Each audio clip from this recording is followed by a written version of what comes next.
আঘাত, হারিয়ে যাওয়ার দিন তো ফিরে দিতে পারবো না, তবে একটা জিনিস তোমাকে ফেরত দিতে এসেছি।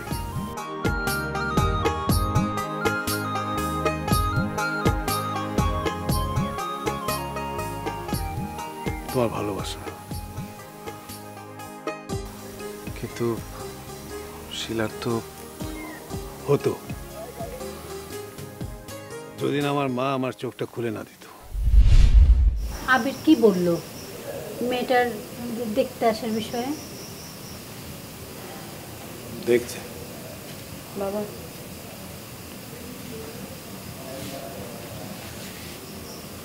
সরি মা,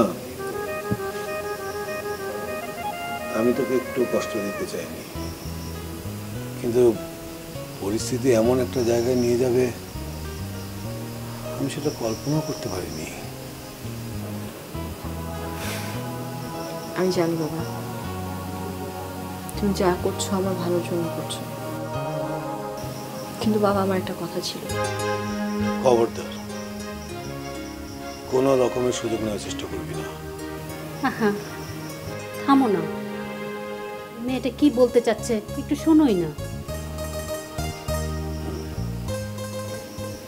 বাবা, রিয়াজের ব্যাপারটা একটু ভেবে দেখবে।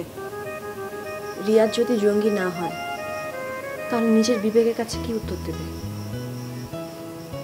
বাবা, আমি রিয়াজকে খুব ভালো করে চিনি, আমি জানি ও কখনো এরকম কাজ করবে না। বাবা, ওর আত্মসম্মানবোধ অন্যরকম। বাবা, আমি নিজে ওকে একটা মোবাইল সেট কিনে দিতে চেয়েছিলাম, ও নেয়নি আমার কাছ থেকে। বাবা, তোমার আর আবির আঙ্কেলের তো অনেক জানাশোনার লোক আছে, একটু চেষ্টা করে দেখো না। একটা নিরপরাধ ছেলেকে বাঁচানো তো আমাদের সবার কর্তব্য। আর যদি এটাই প্রমাণিত হয় যে ও দোষী, তাহলে তুমি যাই বলবো আমি তাই করব।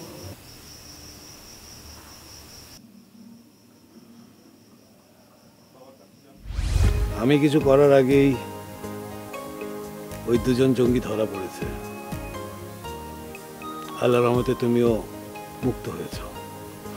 আমি বাবা অনেক আগেই আসতাম তোমার কাছে, কিন্তু আমার মেয়ে বলল তোমাকে কিছুদিন সময় দিতে।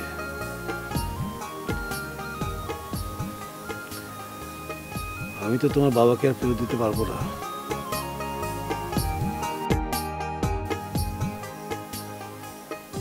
তুমি চাইলে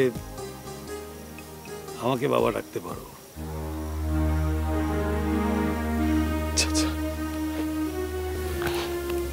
চিন্তা করো না, সব ঠিক হয়ে যাবে।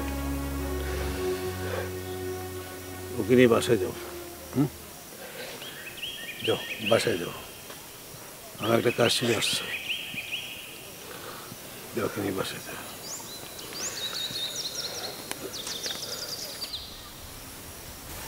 কি হবু মাস্টার সাহেব? জীবনে পাঠশালা থেকে তো অনেক শিক্ষা নিলেন, এবার কি আমার পাঠশালার ছাত্র হবে?